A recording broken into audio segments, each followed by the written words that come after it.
Good afternoon, everyone, or morning maybe where you are. Welcome to the third Rural Learning Collaborative webinar. Thank you all for signing on today. We'll go ahead and get started. So today's webinar is on family and youth engagement.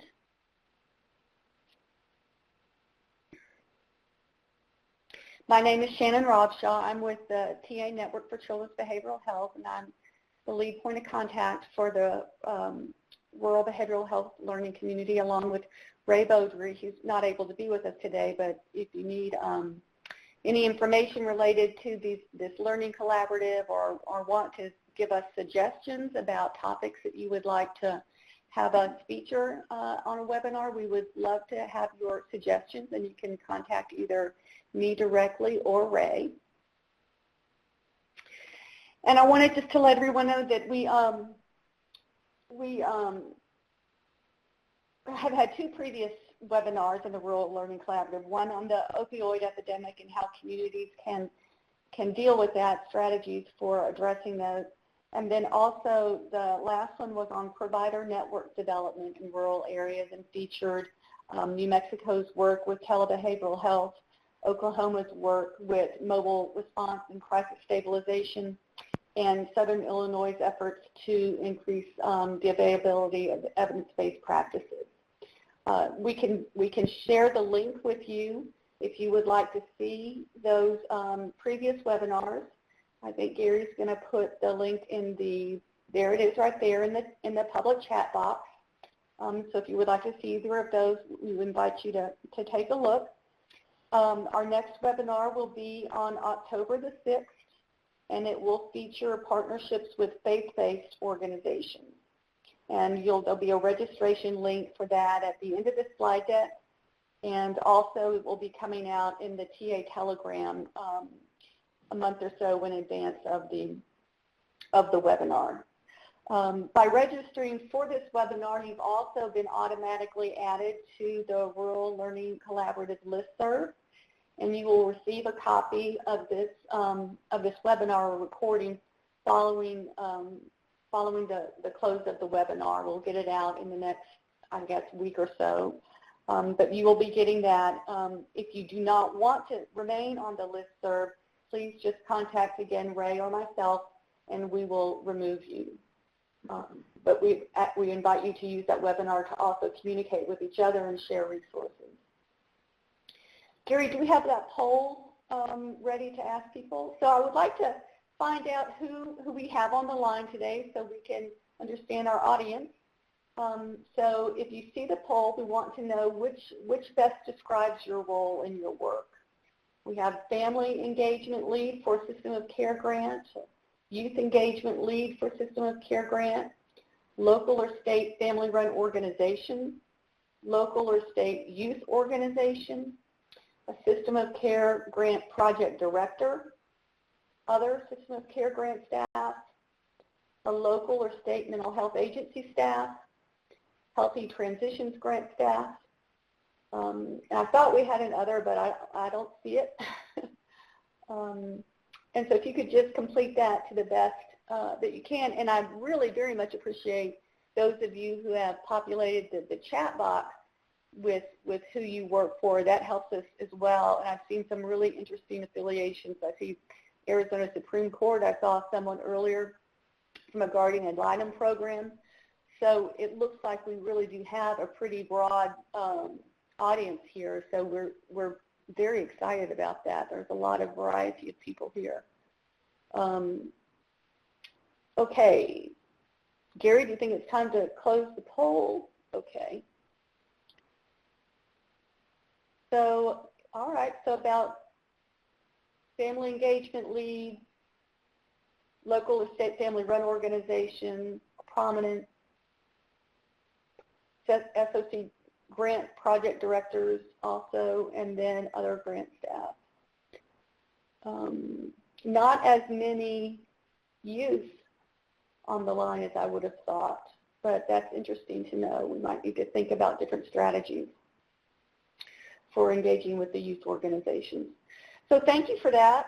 And we'll move forward now with the presentation. And we've got two great presenters today. We have Peggy Nickel, who was previously running the family-run organization in Wyoming. She's now with FREDLA. And we have Michelle Vance, who's a youth leader and working with the Healthy Transitions Grant in Utah. So I'll turn it over to you, Peggy, to get started. Thank you, Shannon, and good afternoon. I am working as a project coordinator for FREDLA now, but I did run the family-run organization in Wyoming for over 15 years, and most importantly, I am the parent of a young adult with mental health challenges. As you look at the picture on the slide, I just want to say that's one of my favorite views in Wyoming. That's known as the Red Canyon, and it's west of Fremont. In Fremont County, it's west of Lander, Wyoming. So we have some pretty spectacular scenery. But I want us to really focus on engaging youth and families in rural areas. And so if you'll have a poll question here, let's take just a minute. Let us know if your service or catchment area includes any rural areas. Well, that kind of makes sense since this is the rural webinar for the Rural Collaborative. So I just wanted to see, sometimes you have some folks sneak in that are just curious. But okay, Gary, you can go on. Thank you.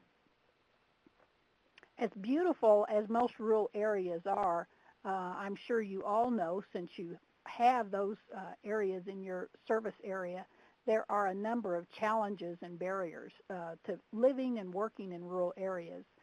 And many of these challenges, as you know, can affect almost every life activity.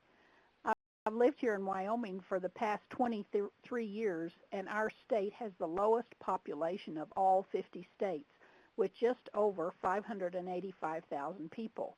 However, we are also the 9th largest state in land mass, so that leaves us with a population density of just 6 people per square mile.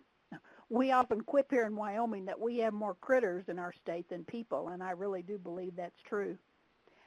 Even though Alaska has a larger population, it has the largest state by land mass, and their population density is just 1 person per square mile. The challenges in a place like Alaska are really too many to mention, but it is really challenging. And when you have a small population density, as occurs in many rural areas, the distance between communities can be extreme sometimes. We often joke that we knew how rural our town was here in Wyoming by the distance we had to travel to the nearest Walmart. But I know there are other places that you can't even get to needed services unless you fly. Each rural state, though, presents its own challenges. Wyoming, for instance, has very limited public transportation, and we have no airlines traveling between cities within the state, and we have very limited bus service. Some of our communities don't even have any form of public transportation. The Kaiser Family Foundation reported that over 50% of rural areas in the United States are designated as mental health professional shortage areas, where accessing needed services is even more of a challenge for families. And also, many of our rural areas are mountainous, and they have rugged terrain, and they have some pretty extreme weather, and that can add to the barriers of engaging families and youth. Then always add in that cultural, race, and ethnicity and language barriers.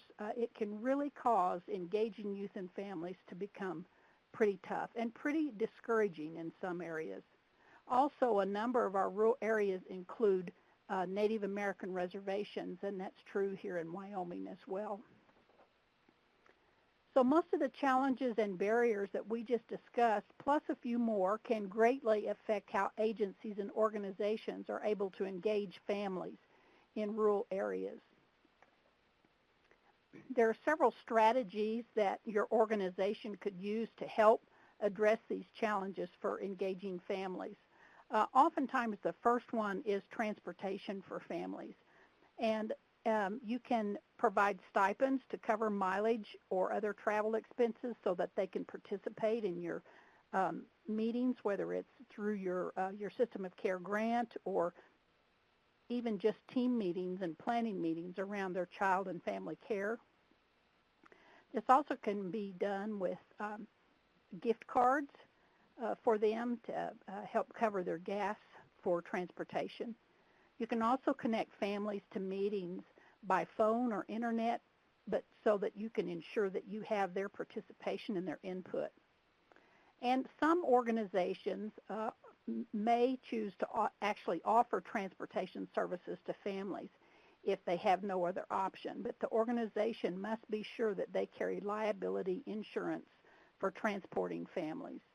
We had very limited taxi service in our community here in Wyoming, but we were actually able to develop a voucher system with them that we could give vouchers to family members, and they could use that with the taxi company, and then at the end of the month the cab company would send our organization the vouchers and we would cover the bill for that. Also, families, if you want to engage them, oftentimes need assistance with child care, whether you provide stipends to cover the child care cost or you actually provide child care at the meeting or event that you're holding. Just be sure that you're very careful to follow any state guidelines or regulations that you have regarding background checks for child care providers and the ratio of child care providers to children. Language can be a huge barrier for engaging families, and translation services, it seems like kind of a no-brainer, but sometimes we don't think to offer that to families and youth. Sometimes the State Department of Education or a university or college in your state or local area might be willing to partner with your agency or organization around providing a translator or actually helping to translate written materials that you have so families can be engaged in their language that they're most comfortable with. When you see that culture is presenting a challenge in engaging families, we just really encourage organizations to participate in cultural events with families, be a part of their cultural activities in their communities.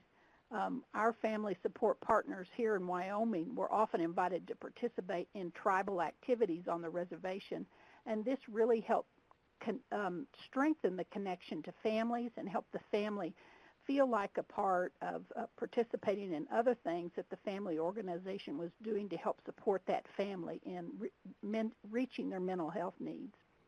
Another thing that agencies sometimes don't think about is to ensure that they have flexible scheduling for families. Schedule your meeting and events when families can participate. Oftentimes in agencies, we just think around the 9 to 5, Monday through Friday, but many, if not most families, are working during those same hours. So whether you have make accommodations to have meetings over the lunch hour or even after hours, do what you can to be flexible so that families can participate, and don't just set them up for failure by scheduling everything at a time when you know they can't participate.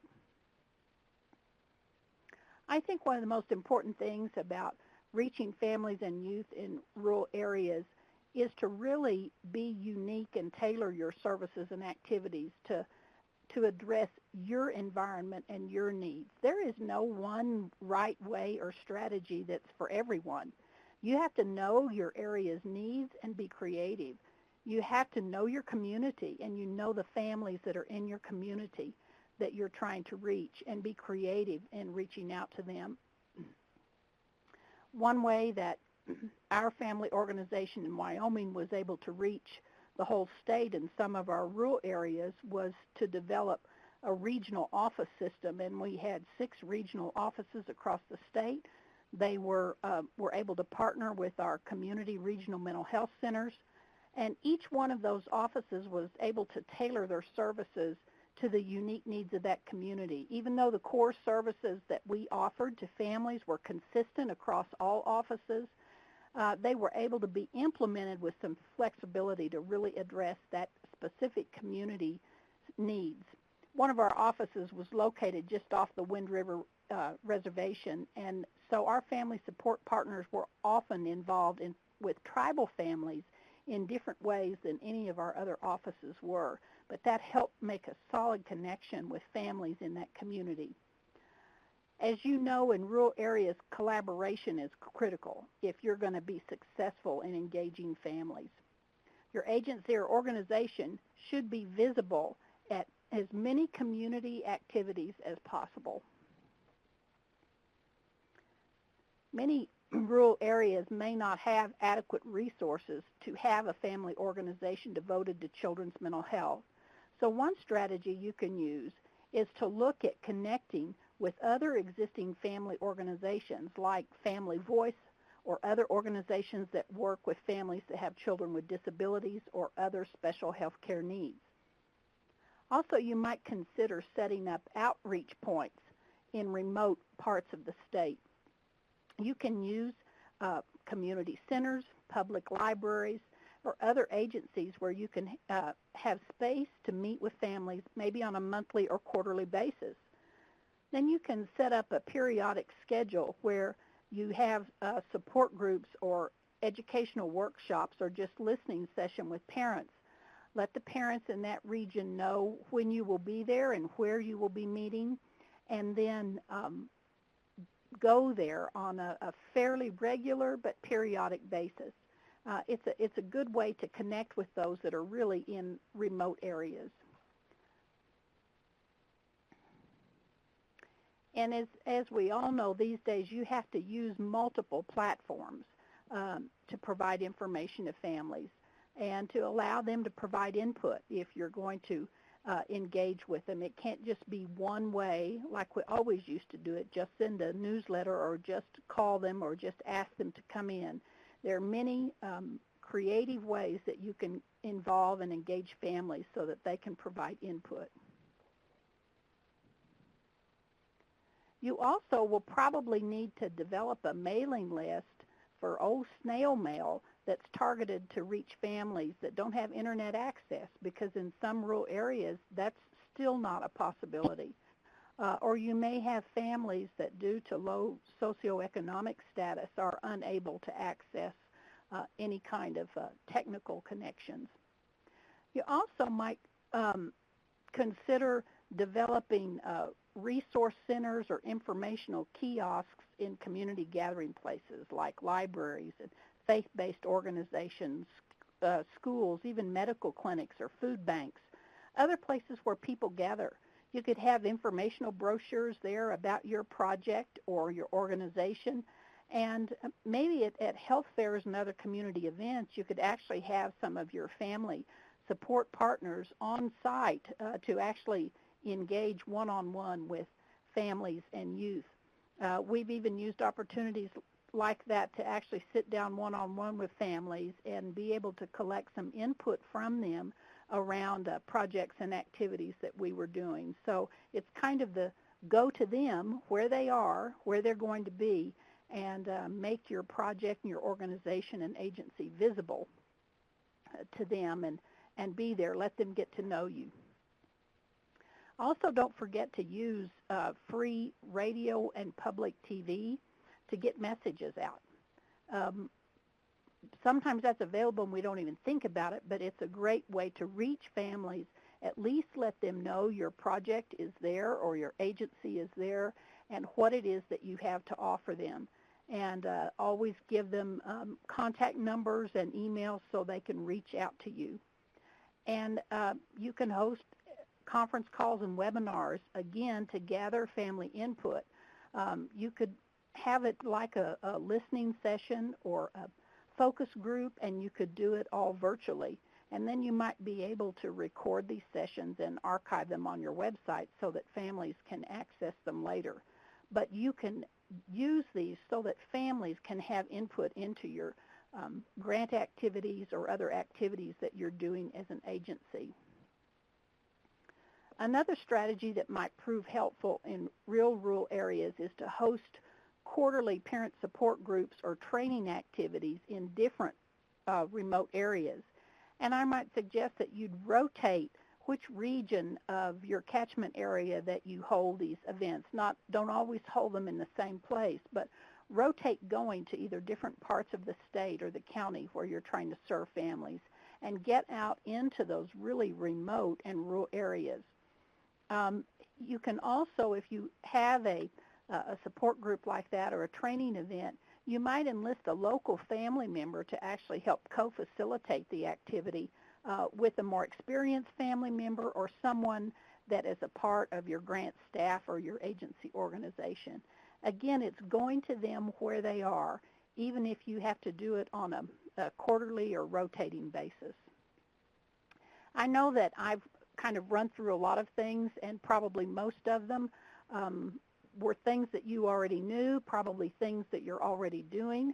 But I also know that every agency or program still faces challenges when trying to successfully engage families and get family input.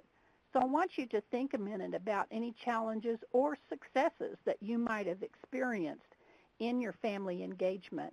And I'd ask you to respond briefly in the chat box that is there, and we might be able to read a few of those and discuss some of those.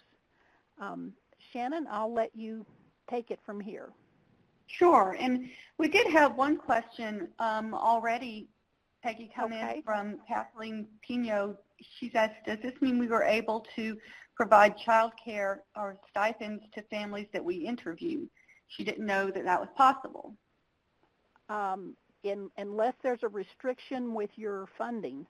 But if you have one of the system of care grants, that's usually stipends to families are usually allowed. You can designate specifically that it's a child care stipend or it's just a stipend to the family for their involvement, and then that family can use it as they need to ensure that, you know, they can be there. It can sometimes be given as gift cards. We used like gift card to Walmart or gas station gift cards to families, but you also could send have them submit a voucher for child care, and you could, top it, cap it off, give them $50 to assist, $25, whatever you think might be appropriate. But it was allowed when we were doing system of care activities. Main thing is to check with your funder and those that are, working on your budget, and to know whether that's allowed or not. Yeah, and I would say that it was grants, most grants, there is some level of flexibility, not extensive, but there is some level of flexibility within the budgeting process. And so even if it wasn't originally written in, it's certainly worth a conversation about how much flexibility there is in order to rearrange some funding to support things like that. We usually address it as just stipends to encourage family support and family engagement, and then had a certain amount budgeted. So there was a question from Stephanie Santoro about finding where family groups meet. Well, with what we have now with the internet, it's great usually that you can actually Google the different family groups and find out where they're meeting. If you don't have that in some of your more rural areas, you could check with your, whether you have a county supervisor or some county or community calendar where they list different groups where they might meet. You might check in places in the community like the school that might know. You might check in your faith-based communities in those real small areas to see if they know if there are family groups that are meeting in their area. I think there's several ways that you can approach that. Might have to get a little creative, but sometimes it's getting a person to go and maybe spend a day or two in that part of your catchment area, driving around, visiting people, going to the local cafe, stopping in at places and just asking about what's going on in the community, reading community bulletin boards. Oftentimes family groups will post information there. So just a few ideas. Thanks, Peggy. Victoria Pierce says that they have a telephone tree that allows families to call one another to invite them to an event, which is a success, I think. And then her challenges are that she's got limited local paper and radio. Mm-hmm. That is a challenge.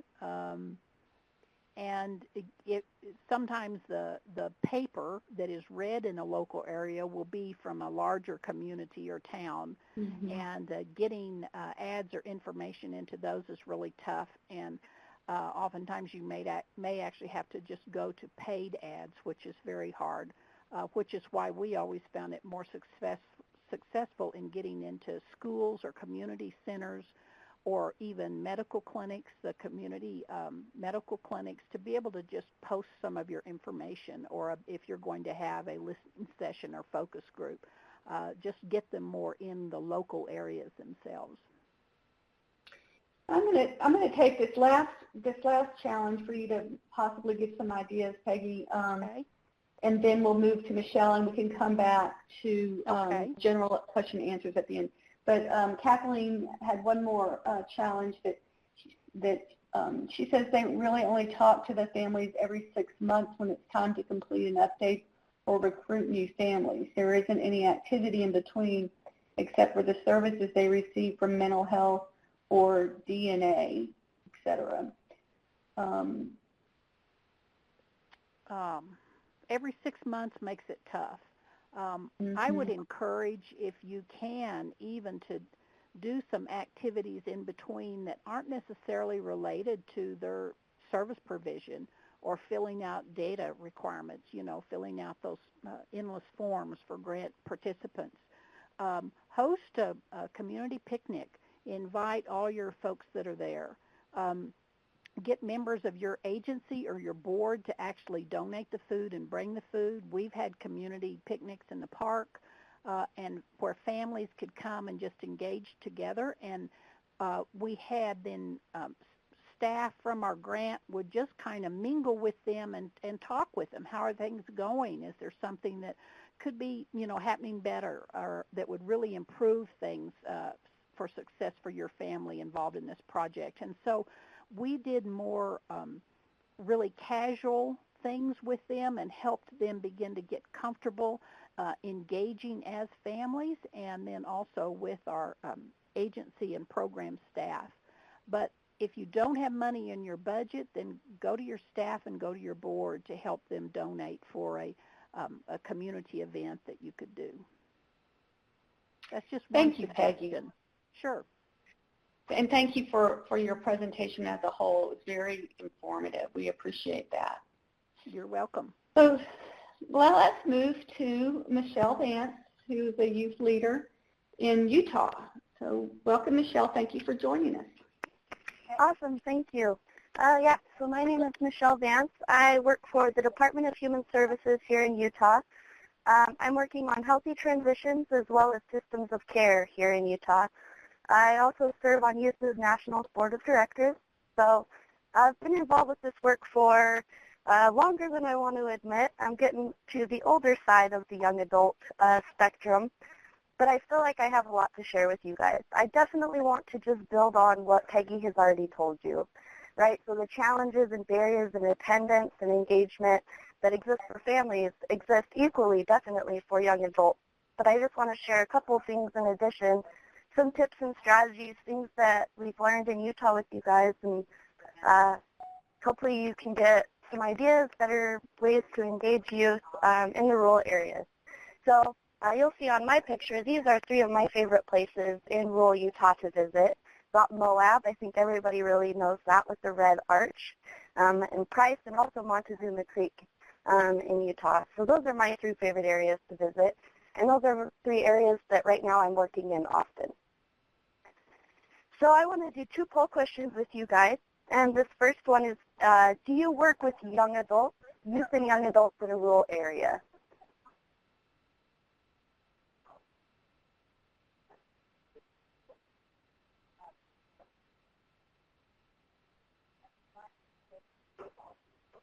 Okay, I'm just going to give a couple more people some time to respond. It looks like we've got about 50 people on. And I've got about 20 responses so far.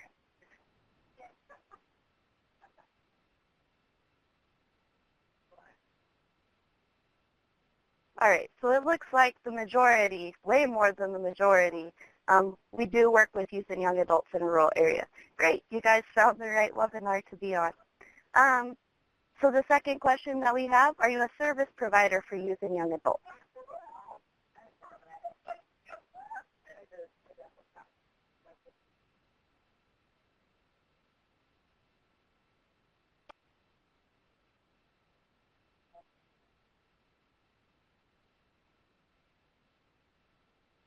Okay, great. So that looks like about half and half. So I think that that's great. I'm working on youth engagement and individual service delivery, but I'm also working at the community level, getting young adults involved in leadership and advocacy. So I hope to be able to share some information on both of those things. So first thing, let's just jump right in, right? Peer connections and friends, they're a top priority for young adults. Having friends, being in relationships, making new friends, it's an ongoing cycle for young adults, and it really honestly does affect our engagement in services, right? Something I've seen become successful here in Utah is this idea of involving someone who's a consistent source of friendship and support to a young adult, to involve this friend in services, in clubhouse models, peer groups, even some of the advocacy initiatives. This can really help someone who has really lost their way or is having trouble engaging and being consistent in their own plan. It can really help them to have that peer and that person that can help remind them. Keeping in mind, right, that engagement for a young adult can really vary from month to month, especially as their peer group, their education, housing situations shift. This is something that's going to continue to shift over and over for young adults. Knowing this, knowing that somebody can be really engaged one month and maybe checked out the next, I think we as professionals can really use that to our advantage and just really be more flexible in our relationships with young adults. We can use this knowledge, right, to work with young adults to show them why services should be a priority in their lives. So it's more than just inviting someone or scheduling an appointment. It's showing them and trying to point out really important things in their life, why this could be a priority. We can even take it a step further, this understanding that people really are varying everywhere in their life, shifting often, right, to create new and innovative ways to engage youth. So even when they aren't physically present with us, how can we engage and help them improve their own lives? Just remembering the importance of peer work and how much hope can be derived from having that relationship and having that support from someone who's engaged with you, someone that you know at the bottom, at the end of the day, after services, when you're in your regular life, that person can continue to help you. And for young adults, this is really important. Something that I feel like is really important when engaging young adults and helping them to move forward in their life is preparing them to deal with prejudice. It's very important, right? We need to help young adults to develop their own resiliency tactics to the situations they will eventually find themselves in, especially in rural areas. We can help young adults to be empowered, to be more knowledgeable about the common misconceptions, widely accepted facts, current knowledge about whatever topic they are passionate about and interested in, right? I'm not just talking about the stereotypes that come from living with a mental illness. I'm talking about the misconceptions that exist, right, for those with special education, juvenile justice, foster care, substance use, homelessness. The stereotypes even exist for us because we are just younger. We can use this knowledge to really help young adults. The importance of learning about how to deal with the potential discrimination, learning about what really helps people, this all comes from a need for young adults to be able to stand up for ourselves, to be able to have the skills and abilities to be an advocate in our lives and for those who are like us, right? Because if who will if we don't? I really feel as professionals working with young adults in rural areas, we can take this upon ourselves to help them learn with it. On this slide, there are some resources, different curriculums that you guys can use to help people just become more comfortable with their story, become more comfortable with who they are, and really to focus on their strengths, right? And so these are two resources, and we will email this PowerPoint out afterwards so you can have them. Next, something I want to talk about is just using apps, using technology effectively to engage youth. So texting apps that use Wi-Fi, not a cell service. So when I was just barely a young adult, and a lot of my friends that I still have, a lot of the times you don't have enough money to pay the bill for your phone. And when that doesn't happen, it gets shut off. One of the really cool things about smartphones these days is even if your service is shut off because you didn't pay your bill, you can still connect to Wi-Fi.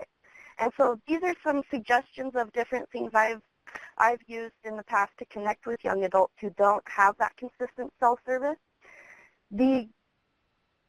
Hopefully these people, right, are in an area that has Wi-Fi. That can always be an existing challenge. But when a young adult doesn't have service, these apps connect through Wi-Fi so they can still get the communications when either they're at home or at a friend's house, somebody who does have the consistent means to keep paying their bill and their Wi-Fi. So different ideas, Kik, GroupMe, instant messenger like instant messaging on Facebook or on Instagram, also the ability to use Snapchat. Right, not all of these are appropriate for engaging with young adults, but they are some ideas that use Wi-Fi to connect with people. So also I think it's just really important for us to remember that, you know, somebody's phone might be off one month and they could have a new number or have it turned back on the next month. And so again, working very hard to be flexible with people. The next thing I want to talk about goes in line with the apps and with technology. And I don't think I have a slide for it. No, here we are. I got my slides a little mixed up. So just reminders, right? When we talk about engaging young adults, I think we can learn several lessons from colleges and universities. This is what they do, right? They engage young adults in bettering their future. I think that as service professionals, like working for the government as I have, we can learn a lot of lessons because we've been doing this for years and years. The higher education institutions, they often deal with a large number of students. They have created auto reminder emails. They have texting services to remind young adults of upcoming dates, deadlines. I feel like this is really important to mention it because it's different than receiving snail mail or a personal invitation from someone, right? Personal invitation, especially from a peer or a friend who is engaged, is going to mean a little bit more. The email and text reminders that are sent every day, every other day, several times a week, depending on what the subject matter is, right? This is the same way technology operates in reminding people about their bills on their phones, right? If you're looking to improve engagement with young adults, I would consider a policy or consider a strategy that allows you to send multiple reminders to those who might be used to receiving these type of consistent reminders. So I think that communication styles are changing where it can be appropriate to send someone multiple texts about reminding them for an important meeting or an important appointment that they have. As a young adult, I would rather receive multiple reminders than to completely forget something, right? This doesn't excuse young adults from learning the skill of time management or from keeping a calendar, but it does help those who are not used to doing this to start learning and practicing.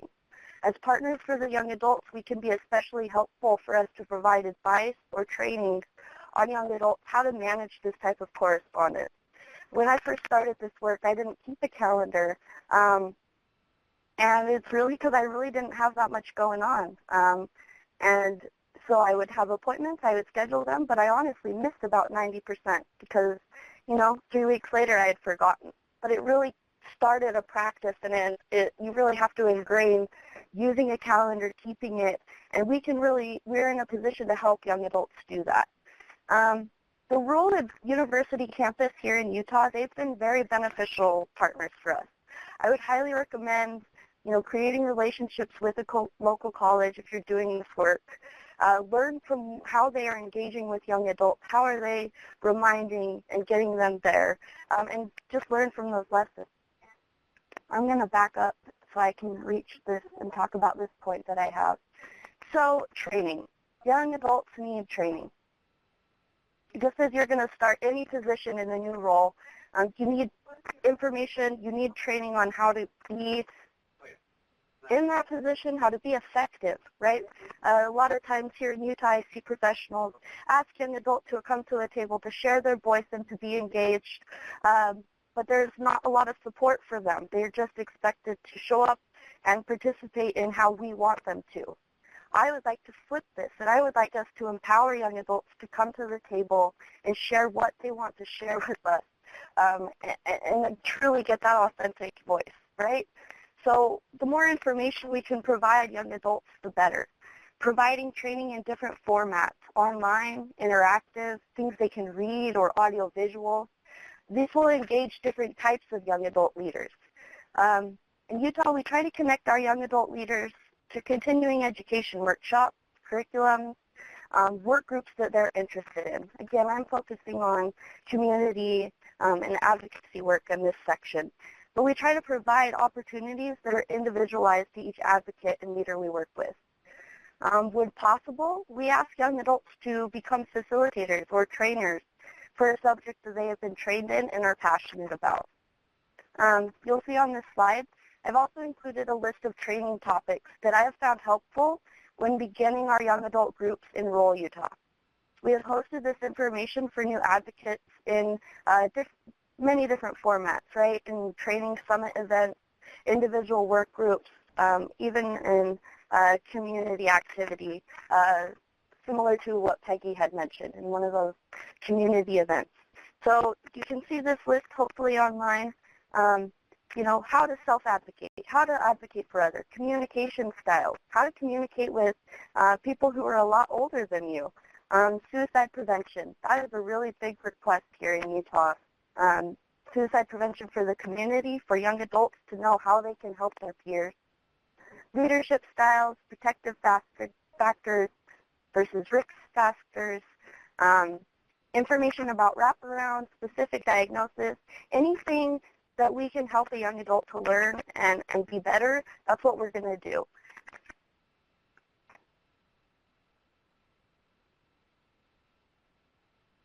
So something that I would just also, we can really learn from young adults, especially about their current experience in services, how we can make programs, initiatives better, especially when the main target of the population for these services is the young adult, right? Let's use them as assets in building, evaluating, planning, revising, and many, many other roles in our social services system, right?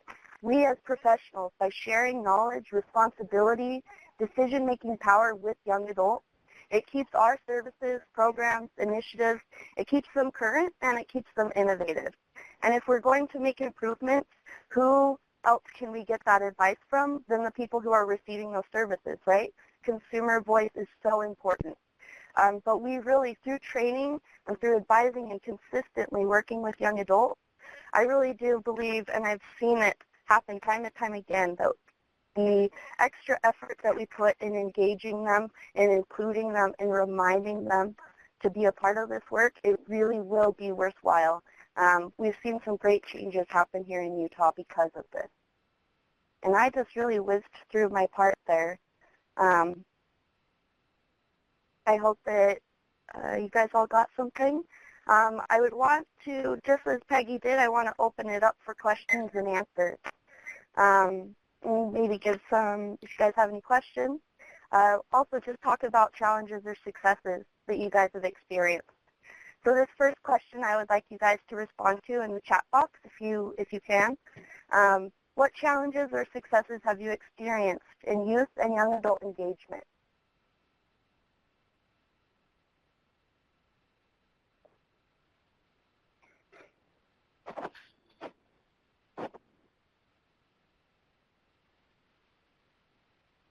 Just while people talking, I would like to share with you guys success that I've seen here in Utah is just seeing some of our young adults who, when I met them, were really struggling, and now they're transitioning and they're getting ready to go to college and getting connected with better jobs. And so for me, not being very involved as I work from a state level, but to see them move forward and to see them continue to be involved as leaders, that's such a success, and it makes me feel really good, like we're doing something right here.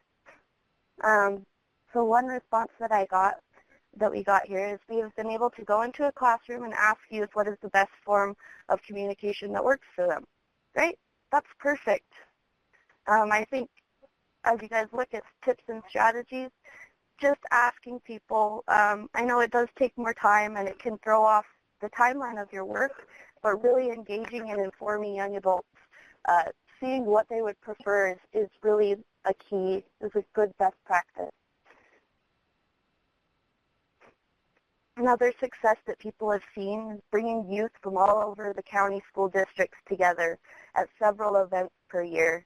I think that that's really important. In Utah, we are doing several events to try to empower young adults, and we are really looking in those rural areas where it can be hard to get everybody together to try to couple them with events that are already happening. This is true. A lot of the people, another comment that we had is many that are engaged also have to balance their involvement with school and higher education and work. I agree. I think that this might be a little different for families and the traditional adult who works a 9-to-5 job. A lot of the times young adults may be working part-time or they may be attending college and different things like that that may allow them to attend meetings during the day. I think it's really important to try to find some way to track people's schedules to see when they are available.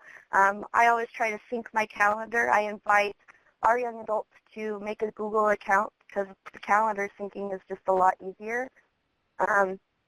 Another comment that we have is we've had youth who participate in our independent living program, participate in focus groups to assess and review agency strengths and challenges. They all said they thought it was a valuable experience and they had a voice. That is perfect. That's exactly what we want to see happen, is getting young adult involved to be a part of all aspects of our programs and initiatives. Someone else said that we've found our families are busy either due to crisis situations or work, and it can be more difficult to bring them together.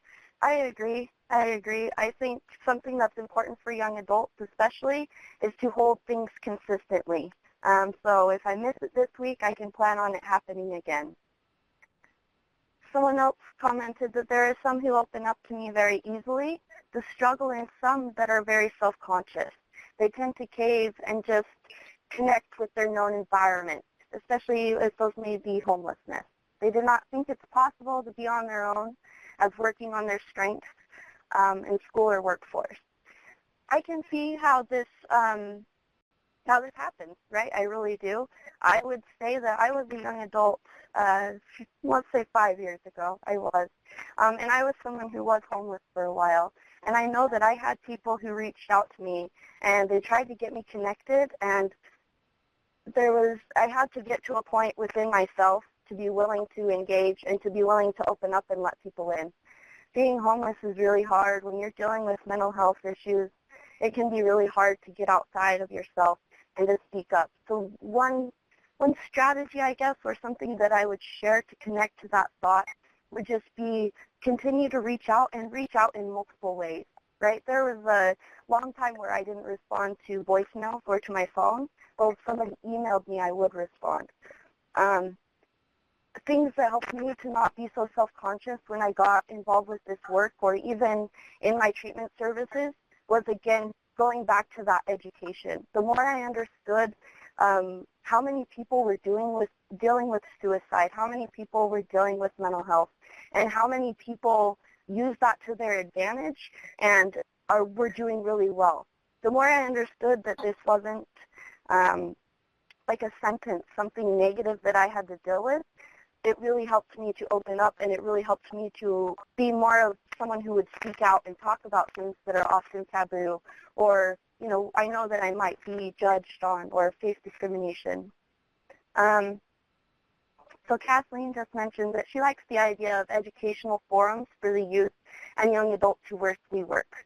It isn't something that we normally do, but it would be a good way to follow up that seems to be missing in between research and abuse. And I really agree. I've seen this a lot in Utah where, you know, we invite our professionals to learn about suicide prevention or gun safety or even, LGBT issues and things like that. And I work really hard here in Utah to open up those same education opportunities to young adults and to just our general community. And we've really found that that's really positive for them. And I don't think that we should try to hold on to that information. I think it should be public, and we should share the opportunities to learn with people who are interested in learning.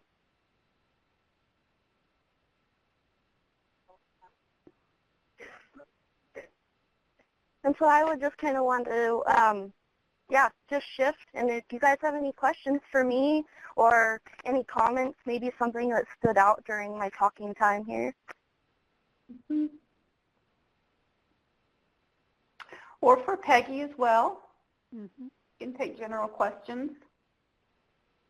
Yes.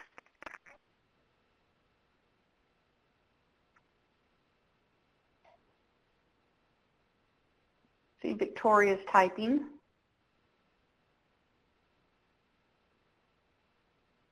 That's some great ideas. Yes, thank you, Michelle. And I don't know if Peggy, listening to Michelle, if it sparked anything else in your experience that you wanted to add, or? I think a lot of what really stood out to me too and reminded me as Michelle was sharing is that, and I touched on that every place is unique and different, how important it is to find out how the youth or family best want to communicate, what their schedules are, when they're available, what will work for them. I think too often in grant communities or even in local organizations, we make a plan that we think ought to work for everybody. And we try to force it down people's throat, and that never works. And if you want to engage youth and families, you've got to get to know them and know personally what's going to work for them. And that will mean some will participate in your, really structured engagement events, and some won't. And it would take one-on-one connection with them, whether it's through text or email or some of the other apps that Michelle shared. But I think you really have to keep at it and try more than once with youth and families and help them to understand how important their input and involvement is. I was struck as well by Michelle's comments about sort of multiple notifications and different types of ways of communicating. And I'm just wondering, for those on the webinar, I would like some comments back in the chat box about, is that how you are currently engaging with youth and all those different through those different technologies and with that level of sort of persistency, or is that something that, that is kind of new to you as well? What is your sort of way of engaging with youth now, currently in your work?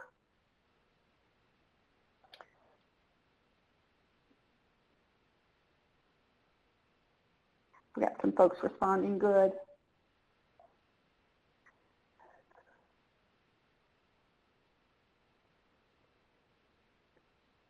Because I certainly was not familiar with all of those apps. I mean, some of them I was, but not all of them.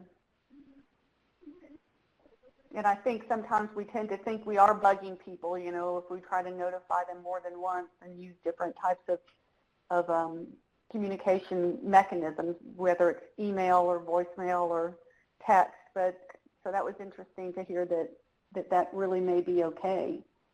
Mm-hmm. So Leela says, thank you, Michelle. You were awesome. I do appreciate your being so knowledgeable. Communication is the key in engaging in a level of trust and not overbearing. Victoria Pierce says it takes several reminders. One initial, then a follow-up, then another follow-up with a phone call is helpful. Okay, so that is multiple reminders. We have Sue is typing. Hopefully she'll share her experience.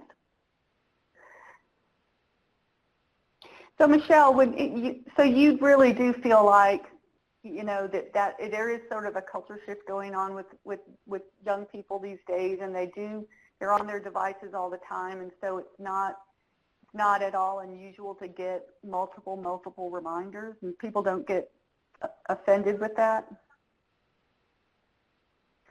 No, I have yet to get somebody that is offended by it. I haven't really ever received that feedback. All I've heard is it's helpful to get those multiple reminders. Okay. Sue Watkins says, we have considered using social media, but we have some concerns. Our major concern is that these apps usually insinuate that a response will be immediate. Our concern stems from what if these sites are not monitored 24/7 and there is something concerning posted and it's not immediately addressed. Yeah, I think that that's a real concern, but I also think that people are realistic. So it really does depend on the platform that you're using. It really is worth looking into the different ways that people engage and interact on that platform. But I think that that concern is real. I think that telling people, this isn't monitored 24/7, those normal disclosures that you would see, I think for a young adult, we are reasonable. We understand that this isn't likely, right? It really does depend on what service and what type of work that you're doing, but we understand if, you're not going to be able to get to us 24/7. There are people who need access to crisis services, but I think that this reminding and continual, consistent reminders can be different. I will also say that for those who are maybe not super familiar with the different social media platforms, some of them are kind of inappropriate for a professional to engage with you on, right? I think everybody probably has different opinions, but if my service provider reached out to me or added me on Snapchat, we would have a problem. That wouldn't be an appropriate place for us to engage. There are ways that you can communicate with people privately where other people aren't aware, but I would reach out to the young adult, have some ideas on what your agency or program can use for these platforms, and then to ask the young adults what would be most effective for you to engage with me and to hear back, because there are so many different types, and maybe in 2 years some of these platforms will be obsolete, and it'll be something that we won't be using. So it's kind of hard to just set up one account to plan to use for a long time, because this technology and what people prefer to use to communicate is always shifting. So again, try to make it as individualized with the person as possible. But I think some of these concerns about social media and the different platforms, they're totally real, and they're definitely very valid.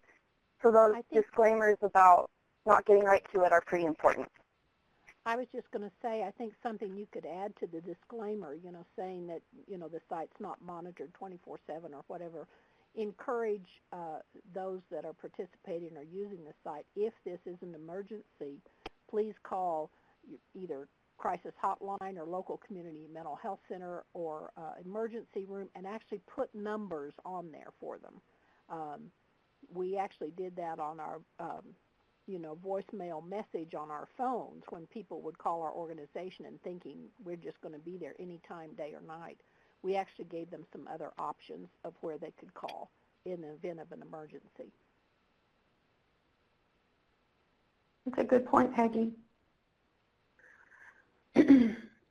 Are there any other questions or comments for either Peggy or for Michelle?